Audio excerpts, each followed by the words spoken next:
गुरु भगवान के प्रेम के अनंत अनंत शुक्राने। तीसरे अध्याय का हमारा चौथा श्लोक चल रहा था। मनुष्य न तो कर्मों का आरंभ किए बिना निष्कर्मता को यानी योग निष्ठा को प्राप्त होता है और न कर्मों के केवल त्याग मात्र से सिद्धि यानी सांख्य निष्ठा को ही प्राप्त होता है। पांचवा श्लोक है, निसंदेह कोई भी मनुष्य किसी भी काल में क्षण मात्र भी बिना कर्म किए नहीं रहता, क्योंकि सारा मनुष्य समुदाय प्रकृति जनित गुणों द्वारा परवश हुआ कर्म करने के लिए बाध्य किया जाता है। तो इन श्लोकों में चौथे श्लोक का हमारी व्याख्या चल रही थी, तो उसमें एक बात यहाँ पर बीच में रह गई थी कि सभी साधकों को जब वो सत्संग में आते हैं, ज्ञान में आते हैं, ध्यान समाधि वगैरह करने लगते हैं और अपनी साधना करते हैं, अभ्यास करते हैं, नाम जप करते हैं, तो उनका मन करता है कि एकांत मिले। शोर उनको सहन नहीं होता, अच्छा नहीं लगता।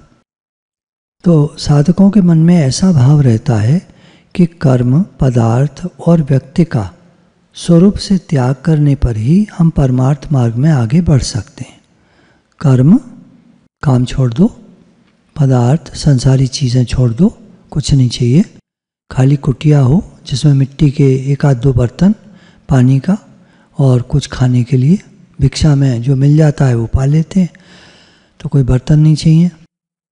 सोने के लिए बस एक जो गुदड़ी कहते हैं उसको, पुराने फटे कंबल, चादर, गद्दा, कुछ भी जो मिल जाए उससे वो काम चला लेते हैं। कुछ एक दो पढ़ने की किताबें रहती हैं। तो उनका ये भाव रहता है कि कर्म, पदार्थ और व्यक्ति का, लोगों का, घर परिवार को छोड़ करके जा करके अभ्यास कर सकते हैं। और ठीक भी है, अच्छा अभ्यास तो तभी होता है। लेकिन अब क्या करें, हम लोग तो गृहस्थ में रहते हैं। तो व्याख्या में कह रहे हैं, भगवान का ये भाव है कि वास्तव में इनका स्वरूप से त्याग न करके, है ना, इनका यानी घर परिवार का, चीज़ों का, वस्तुओं का और कर्म का त्याग करने की आवश्यकता नहीं है। इनमें आसक्ति का त्याग करना ही आवश्यक है। जो हमारी आसक्ति होती है ना, मेरा घर, मेरा परिवार, मेरा सामान, मेरे लोग, मेरा ये, मेरे माता पिता, मेरे भाई बहन, मेरे बच्चे, माता पिता तक तो पुराने ज़माने में बहुत ज़्यादा था। अब तो ये है कि बस पढ़े लिखे अपना बाहर कहीं निकल गए, नौकरी पे निकल गए, किसी काम को निकल गए, तो माता पिता को तो अब ज़्यादा ऐसा कुछ रह नहीं गया। पर हाँ, भाई बहन का थोड़ा बहुत रहता है और वो भी दूर हो जाते हैं। अब रह गए बच्चे, घर में रहते हैं, तो उनसे बहुत आसक्ति हो जाती है। पहले क्या होता था, बड़े परिवार होते थे, तो किस किस से आसक्ति करोगे आप। लोग काम करने निकल जाते थे, सुबह शाम तक आते थे, ठीक है, अपना खाया पिया, अपना सो गए। बच्चे हैं तो वो सब पल गए परिवार में, ऐसे हो जाता था, सब मिला जुला। तो विशेष आसक्ति किसी में नहीं रहती थी। घर का कोई मेंबर कभी शरीर शांत हो भी गया तो हो गया, ठीक है, धीरे धीरे ठीक हो जाता था। पर अब जो है मोह माया ज़्यादा हो गई है। घर भी बड़े अच्छे चाहिए लोगों को, पैसा भी बहुत चाहिए, सामान भी बहुत चाहिए, लोग भी चारों तरफ जो भी है, एक या दो या तीन या जो भी, तो उनमें भी बहुत मोह ममता हो जाती है, मेरापन हो जाता है। तो उनका त्याग करने में, यानी कोई भी अगर जाए तो बड़ी दिक्कत होती है। अगर सत्संग में है, ज्ञान में है, तो कोई फर्क नहीं पड़ता, चल जाता है, क्योंकि सत्संग हमारा मुख्य हो जाता है, ध्यान हमारा उधर बहुत रहता है। तो घर वाले ठीक है, अपना जैसे चलें भैया, क्या कर सकते हैं, सब अपने अपने मन से चलते हैं, सुनता कोई किसी की है नहीं, क्या करें, चलो ठीक है, फिर ऐसे चलो ठीक है करके सब ठीक है में आ जाता है सब। तो भगवान कह रहे हैं कि स्वरूप से छोड़ने की आवश्यकता नहीं है, जाओ नहीं कहीं, कोई आवश्यकता नहीं है। आसक्ति का त्याग मुख्य है। चाहे वो पुराने घर वाले थे, चाहे आज के हैं, आसक्ति का त्याग तो जरूरी है। भगवान ने जो भी गीता में कहा है उसमें प्राचीन युग, पीछे का युग, आज का युग, आगे का युग, सब एक है। प्रेजेंट टेंस में है सब कुछ गीता में, पास्ट एंड फ्यूचर कुछ नहीं होता। वैसे भी भगवान के यहाँ there is no time and space, only present moment. इसीलिए ज्ञानी जन कहते हैं live in the present moment awareness. अभी में जियो, स्वयं में रहो, सेल्फ में अभी में जियो और निश्चय रखो कि मैं आत्मा हूँ, शरीर नहीं हूँ। या मैं भक्त हूँ भगवान का और खूब नाम जप करते रहो। तो आसक्ति का त्याग हो गया। सांख्य योग में क्या होता है, छोड़कर जाने में क्या होता है कि बिना वैराग्य के आसक्ति का त्याग करना कठिन होता है। चले तो जाते हैं लोग, लेकिन मन में घर परिवार पड़ा रहता है, पैसा पड़ा रहता है, तो वो भी बेकार का त्याग है। कर्म योग में वैराग्य भले कम हो, लेकिन दूसरों के हित के लिए कर्म करने से आसक्ति सुगमतापूर्वक कट जाती है। ज्ञान योग में थोड़ा मुश्किल है, कर्म योग में थोड़ा आसान है और भक्ति योग में बहुत आसान है आसक्ति को काटना। सारी आसक्ति भगवान में हो जाती है। भक्ति योग का आचरण अगर हमें गुरु करा रहे होते हैं तो बहुत ही आसान है। गीता में ऐसा नहीं है कि भगवान ने एकांत को मना किया हो, पर एकांत में होता क्या है, सात्विक लोग जो होते हैं, खान पान वगैरह हर चीज़ उनकी सात्विक होती है, तो वो तो साधन भजन में अपना समय बिताता है, ठीक है। लेकिन राजस पुरुष जो होते हैं, जो कर्मठ होते हैं, काम करना है, बिजनेस पे जाना है, नौकरी पे जाना है, तो वो क्या करते हैं कि अगर उन्हें खाली बिठा दो या नाम जप में बिठा दो या ध्यान में बिठा दो, किसी उसमें भगवान के चिंतन में बिठा दो, तो उनका मन संकल्प विकल्प बहुत करने लगता है। अब हम लोग गृहस्थ में राजसी हैं, एक तरह से देखा जाए तो रजोगुण वाले हैं। सात्विक केवल वो लोग होते हैं जिनका मन केवल भगवान में रहता है, संसार में रहता ही नहीं है। राजसी वो लोग होते हैं जिनका मन भगवान में भी रहे, भगवान भी अच्छे लगे और संसार भी अच्छा लगे। तो चिंतन संसार का ही होगा उनका, भगवान का चिंतन करेंगे तब होगा, नहीं तो अपने आप नहीं होगा। कभी अपने आप होने लग जाए, भगवान की कृपा होती है, पर ज़्यादातर करना पड़ता है, नाम जप करना पड़ता है, अपने आप नहीं होता। पर भगवान की कृपा हो जाए तो अपने आप भी होता है। कृपा वो है आवश्यक। अब तीसरे आते हैं तामस पुरुष। वो तो अगर उनको अकेले एकांत में कर दो तो वो तो सोएंगे और खाने को चाहिए उन्हें, निद्रा, आलस्य, प्रमाद। और आलस्य में वो नेगेटिव थिंकिंग बहुत करते हैं, दूसरों का बुरा चाहना, किसी का भला नहीं चाहते, इस तरह से टाइम को बर्बाद करते हैं और अपना भी जीवन बर्बाद कर लेते हैं। तो उनके लिए एकांत बिल्कुल नहीं है। वो अच्छा है वो काम में रहें, अपना कम से कम निगेटिविटी थोड़ा काम करते समय तो दूर रहती है, तो वो अपना पता नहीं कर लेते हैं अगर तामसी पुरुष को अकेले कर दो। इसलिए साधक की रुचि एकांत की भले रहे, ठीक है, लेकिन एकांत की रहे अर्थात सांसारिक कर्मों का त्याग करके पारमार्थिक कार्य करने में उसकी प्रवृत्ति रहे। पारमार्थिक कार्य करें, संसारी कार्य से मन हटाएं अपना। संसारी काम, जैसे लोग 60+ हो जाते हैं, रिटायर हो जाते हैं, अब क्या करें, संसारी काम तो उनके एक तरह से बहुत कम हो गए, तो वो भगवान में अपने मन को आराम से लगाएं। तो जीवन में सत्संग किया होगा, सत्संग में रहे होंगे, सत्संग में गए होंगे, सुना होगा, तो आराम से वो अपने जीवन को परिवर्तित कर लेते हैं। तो पारमार्थिक कार्य में उनकी प्रवृत्ति ज़्यादा हो जाती है और कर्तव्य रूप से जो कर्म सामने आ जाए उन्हें तत्परतापूर्वक कर देते हैं। जैसे बेटा बहू कहीं जा रहे हैं, हमारे बच्चों को देख लीजिएगा, तो पीछे से देख लेंगे आराम से।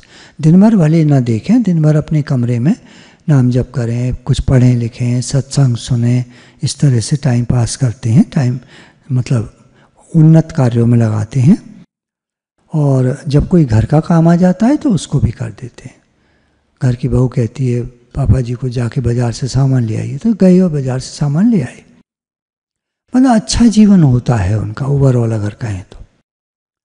कर्म में उनका राग नहीं होना चाहिए। रिटायर्ड हैं, कर्म में राग नहीं होना चाहिए। कुछ लोग होते हैं रिटायर्ड नहीं भी होते, थोड़ी सी 30, 35, 40 साल की उम्र हो गई, खूब काम चल रहा है, रिटायर्ड नहीं है बिल्कुल, लेकिन कर्म में और परिवार में और घर में और पैसे में और इसमें और उसमें आसक्तियाँ नहीं होती उनकी। उनका मन भगवान में रहता है। वो साथ में कुर्सी रखते हैं या टेबल पर अपने कोई ऐसा आसन रखते हैं कि उनको ये भाव रहता है कि यहाँ पर भगवान बैठे हैं, विराजमान हैं। भले यहाँ कुर्सी पर, भले यहाँ आसन पे, भगवान है। एक ध्यान उनका भगवान की तरफ रहता है। तो राग न तो जन समुदाय में होना चाहिए, न तो लोगों में होना चाहिए, न काम में होना चाहिए, और न कर्मण्यता में, मैं कोई काम नहीं करूँगा, अब हम सत्संग में लग गए हैं जी, अब हम कोई काम नहीं करेंगे, ये भी गलत है। क्यों? घर वाले परेशान, और घर वाले परेशान तो तुमको जब खाना थाली पटक के देंगे तो तुम्हारा मन भजन में नहीं लगेगा। देखिए, भोजन देने वाले का प्रभाव पड़ता है, वो किस भाव से बना रहा है, किस भाव से सर्व कर रहा है आपको। वो चिड़ा कुड़ा सा मुंह बना के रोटी पटक गया, आपने तो खा ली, लेकिन आपका मन अशांत हो जाएगा। इसलिए भोजन देने वाले का मन शांत होना बहुत ज़रूरी है।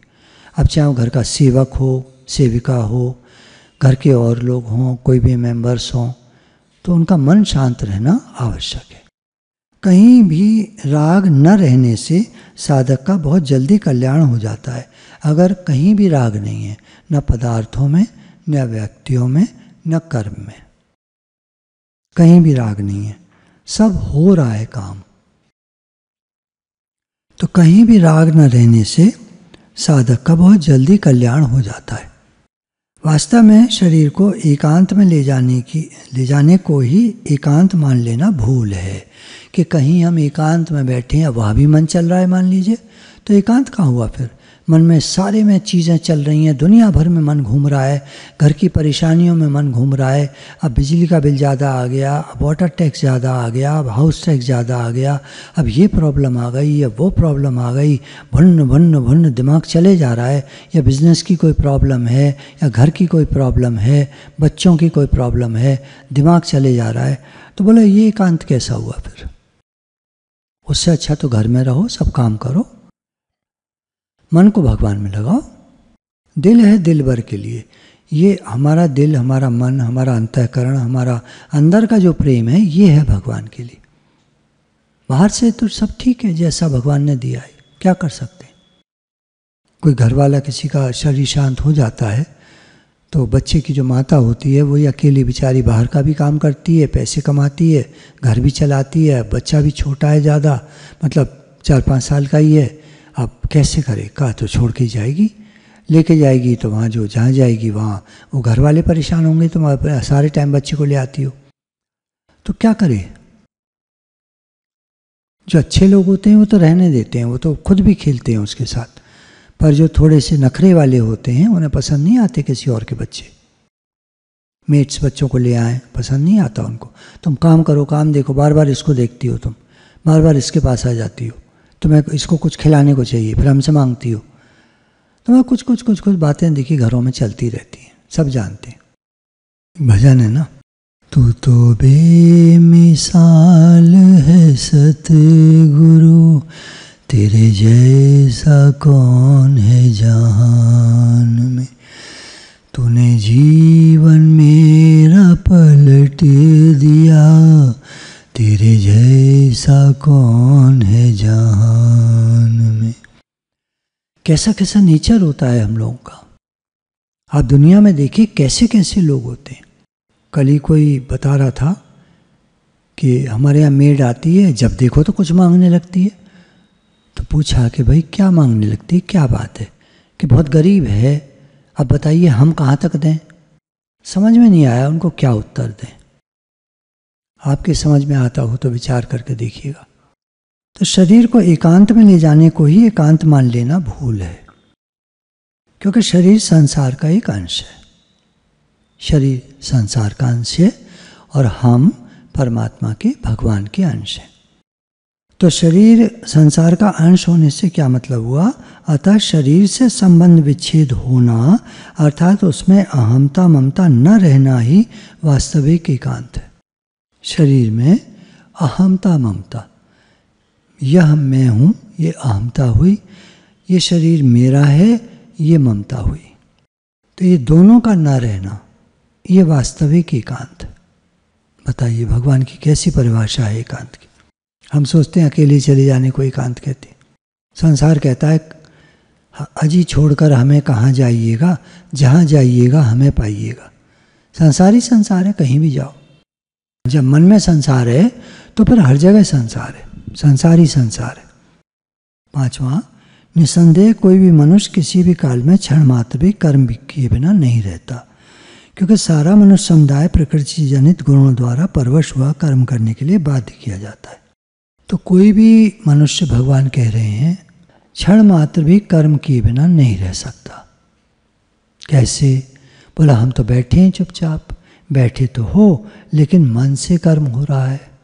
बहुत से मनुष्य केवल स्थूल शरीर की, यानी ये शरीर की क्रियाओं को ही कर्म मानते हैं। शरीर काम कर रहा है तो कहेंगे कर्म हो रहा है, पर गीता जी मन की क्रियाओं को भी कर्म मानती है। अगर मन चल रहा है तो वो भी तुम कर्म ही बना रहे हो। एक बात चलती है, शास्त्रों में ऐसा लिखा है कि कलयुग में मन से किए हुए पाप नहीं बनते हैं, मन से किए हुए पुण्य बनते हैं। ये एक जगह आता है। तो गीता कहती है कि अगर पुण्य बनते हैं तो पाप भी बनते हैं। कैसे? बोला मन में कोई बात आ गई। देखिए ध्यान दीजिएगा प्लीज़, मेरा रिक्वेस्ट है इस बात को ध्यान से समझ लीजिए। मन में कोई बात आती है तो कर्म नहीं बनते हैं। ये हुआ कलयुग में मन से पाप नहीं बनते। मन में अगर कोई बात आ गई तो पाप नहीं बनेगा। लेकिन अगर उस बात को हम बार बार सोचे जा रहे हैं, बार बार सोचे जा रहे हैं, तो ये हो गया लॉ ऑफ अट्रैक्शन, संकल्प की सृष्टि है। बार बार सोचे जा रहे हैं तो संकल्प बन गया। अब वो संकल्प ब्रह्मांड में चला गया। ब्रह्मांड कहाँ से शुरू होता है? जस्ट हमारे मुंह के बात से। ये होठों से बात निकली, मन से बात निकली, यहीं से ब्रह्मांड शुरू हो जाता है। ये ब्रह्मांड खाली वही नहीं है ऊपर वाला, यहीं से शुरू हो जाता है। तो हम जो भी मैसेज कन्वे कर रहे हैं, भन्न भन्न भन्न भन्न भन्न कर रहे हैं, वो यहीं से कन्वे हो गया ब्रह्मांड को। तो वो सुनता है आप क्या चाहते हो, तो आपके जीवन में भन्न भन्न भन्न भन्न ही भेज देता है। परेशान लोग और परेशान हो जाते हैं। ज़्यादा सोचने वालों के आगे ज़्यादा सोचने के कारण आते हैं। अजीब कहानी है, जो आदमी लोग ध्यान नहीं देते। जितना ज़्यादा हम सोचेंगे किसी बात पर, उतना ज़्यादा सोचने के कारण और आएंगे। इसीलिए गुरु हमको पॉजिटिव थिंकिंग कराते हैं। शुद्ध भाव रखो, अच्छे भाव में रहो। हे नाथ सबका भला हो, सबका भला हो, सबका भला। जैसे हम ये भाव रखते हैं सबका भला हो, सबका भला हो, सबका भला हो, हमारे भाव चेंज होने लगते हैं। हे नाथ, हे प्रभु, हे नाथ, हे प्रभु, मेरा मन आप में लगे। हे मेरे भगवान, हे मेरे नाथ, मेरा मन आप में लगे। मैं क्या करूं, ये मन इधर उधर भागता है। हे प्रभु मेरा मन आप में लगे। ये प्रार्थना हो गई। प्रार्थना भगवान सुनते हैं। भगवान तो सब कुछ सुनते हैं हमारी। हम अटरम सटरम जो बक रहे होते हैं, भगवान सुन रहे होते हैं, और वो जीवन में हमारे अटरम सटरम ही भेज देते हैं। तुमको यही पसंद है तो यही ले लो। और अभी देखिए, कोई कहते हैं ये आदमी बहुत खराब है फिर भी अच्छे से जी रहा है, हम इतने अच्छे आदमी हैं फिर भी बुरी तरह जी रहे हैं। यहाँ एक भेद है, इसको भी समझिएगा। कुछ लोग पहले अच्छे कर्म करके आए होते हैं तो आज सब कुछ अच्छा होता है उनका। लेकिन अब अगर उनकी थिंकिंग खराब है, उनके भाव खराब है, उनका आचरण खराब है, शराब जुआ सब गलत सलत आते हैं, तो ये आगे चलकर हो सकता है इस जीवन में नहीं, पर अगला जीवन या जो भी जीवन उनका बिगड़ा पड़ा है, ये मान के चलिए। वही लोग फिर कहते हैं हमारा जीवन इतना खराब क्यों है। इस समझने की बात है बहुत। और अगर आज कुछ भी हमारे जीवन में खराबी है तो हमें चाहिए कि आज से हम अच्छे विचार रखना शुरू कर दें। किसी के लिए बुरा भाव मत रखिए। सबका अपना अपना जीवन है, कौन क्या करके आया है हमें नहीं पता। संतों के जीवन में भी बहुत कष्ट आते हैं। लोग कहते हैं इनके जीवन में क्यों कष्ट आते हैं, तो इसलिए आते हैं कि पुराने जो पाप कर्म हैं वो सब कट रहे होते हैं। उनको शुद्ध होकर भगवान के पास जाना है। गंदे बच्चे को माँ कभी भी पिता को नहीं पकड़ाएगी। माँ पहले साफ करती है। माँ यानी प्रकृति, भगवान की शक्ति, ये हमको पहले साफ करते हैं और साफ करके हमारे अंतःकरण को, हमारे पापों को धो करके साफ करके फिर हमको भगवान को दे देते हैं। गुरु क्या करते हैं सत्संग के माध्यम से, हमारे बुरे भावों को खत्म करते हैं, काटते हैं, अच्छे भावों को डालते हैं, हमारे जीवन को शुद्ध करते हैं और फिर हमको भगवान की गोदी में दे देते हैं। अंत वेले सतगुरु प्यारे आएंगे। जीवन जैसे भी जिया हो, अंत वेले पूछना किसी ने हाल नहीं, कोई नहीं पूछता कैसे हो। बस एक गुरु हमारे भावों में आते हैं और हमको भगवान के हाथों में दे देते हैं। ऐसे तो शरीर से आए ना आए पता नहीं, पर जब हमारा आखिरी समय होता है, जो हम बहुत सत्संग में लगे हैं, पूरी तौर से दिल से लगे हैं, पूरा भगवान को याद करते हैं, नाम जप करते हैं, पूरा भगवान के प्रति समर्पित हैं, उनको गुरु भगवान के हाथों में दे देते हैं। अब कोई कहे हम भी सत्संग में जाते हैं, संडे के संडे जाते हैं, बाकी दिन गोल अपना काम में रहते हैं, काम में लगे रहते हैं, भगवान को पूछते तक नहीं, देखते तक नहीं। वो कहे हम भी सत्संगी हैं, तो फिर ऐसे तो वहाँ जितने भागवत जी में जब सुखदेव मुनि भागवत कर रहे थे तो एक प्रेत था, बस वही मुक्त हुआ, बाकी लोग रह गए। तो बोले ये क्या हुआ, हम भी तो थे भागवत जी में। बोले तो मन से सुन रहे थे, दिल से सुन रहे थे। अब दोबारा होगी भागवत जी, फिर वो दोबारा हुई भागवत जी, फिर उन सब लोगों ने ध्यान से, मन से, दिल से, प्रेम से सुना और वो सारे मुक्त हो गए। तो ये क्या है ना, हमारे ग्रंथों में उदाहरण आते हैं, हमें समझने की ज़रूरत है। तो गीता कहती है कि मन से भी जो कर्म बनाते हैं, बराबर सोचते रहते हैं, वो बांधने वाले हो जाते हैं। और जो केवल क्रियाएं होती हैं, शरीर से क्रिया हो रही है, नहीं भगवान जी मेरा कुछ नहीं है, सब आपका है, आपके लिए करता हूँ, मैं कुछ नहीं हूँ, मैं तो ज़ीरो हूँ एक तरह से, मैं तो भगवान का अंश हूँ, मैं कुछ नहीं, सब आप करा रहे हैं प्रभु, सब आप करा रहे हैं। वो कर्म करता हुआ भगवान के समर्पित रहता है और वो मुक्त हो जाता है। तो ये क्रियाएं उसको बांधने वाली नहीं होती, लेकिन जो लोग मन से कर्म बना रहे हैं वो बंधन में जाते हैं। बहुत जरूरी, इसीलिए गुरु कहते हैं सावधान। तुम क्या सोचते हो, सारा टाइम तुम क्या सोचते हो। मनुष्यों की एक ऐसी धारणा बनी हुई है जिसके अनुसार वे बच्चों का पालन पोषण करते हुए आजीविका के लिए व्यापार, नौकरी, अध्यापन, काम, पढ़ाना, टीचर हैं जो भी हैं, आदि कर्म, उनको तो कर्म मानते हैं। हम काम पे जाते हैं और बाकी घर में क्या करते हो, घर में तो हम रहते हैं, काम क्या, घर की लेडी काम करती है, हम तो सोते हैं, उठते हैं, तैयार होते हैं, ये है वो है, ऐसे। तो इसके अतिरिक्त खाना पीना, सोना बैठना, चिंतन करना, घर में जो काम काज है वो करना, बैठना, लेटना, बोलना, उसको कर्म नहीं मानते लोग। इस कारण कई मनुष्य व्यापार आदि कर्मों को छोड़कर कहते हैं कि मैं काम छोड़कर जा रहा हूँ संन्यास लेने। सब कुछ तो साथ ले जा रहे हो तुम मन में, एक कर्म ही तो, नौकरी ही तो छोड़ दी है, व्यापार ही तो छोड़ दिया है, बाकी तो सब कुछ ले जा रहे हो। तो माने कि मैं कर्म नहीं कर रहा हूँ, तो ये उनकी भूल है। शरीर निर्वाह संबंधी स्थूल शरीर की क्रियाएं जैसे नींद, सोचना आदि सूक्ष्म शरीर की जो क्रियाएं हैं, ये भी कर्म है। लेटे रहना, उठना बैठना, सोना जागना, ये तो स्थूल शरीर के हो गए। सूक्ष्म शरीर के हुए नींद, चिंतन, सोचना, ये सूक्ष्म शरीर। सूक्ष्म शरीर मन, बुद्धि, चित्त, अहंकार। मन, बुद्धि, चित्त, अहंकार, ये सब सोचने का काम करते हैं। सबकॉन्शियस माइंड विचार लाता है, ये सब सोचने का काम करते हैं। तो ये सूक्ष्म शरीर कहे जाते हैं, इनकी क्रियाएं। और समाधि आदि कारण शरीर की क्रियाएं। हमारे 3 शरीर होते हैं, स्थूल, सूक्ष्म, कारण। कारण डीप में पड़ा हुआ अज्ञान, जिसके कारण दोबारा शरीर मिलता है, जन्म मरण का चक्कर होता है, उसको कारण शरीर कहते हैं। गहराई में पड़ा हुआ अज्ञान कि मैं यह हूँ, यह शरीर हूँ, मैं अमुक नाम वाला हूँ, ये मेरा नाम है, ये मेरा काम है, ये मेरी शादी हो गई, ये मेरी पत्नी है, ये मेरे पति हैं, मेरे बच्चे हैं। एक कारण शरीर में पड़ा होता है अंदर तक, खाली बुद्धि में नहीं होता ये सब। इसके कारण जन्म मरण होता है, इसमें भी क्रियाएं होती हैं। ये भी सब भगवान कहते हैं कर्म है। स्थूल शरीर से काम करना, सूक्ष्म शरीर मन आदि से चिंतन करना, और कारण शरीर डीप में पड़ा हुआ अज्ञान, उसमें भी हलचल होती है। ये सब कर्म है। कारण शरीर को आगे एक्सप्लेन करेंगे। जब तक शरीर में अहमता ममता है तब तक शरीर से होने वाली मात्र क्रियाएं कर्म हैं।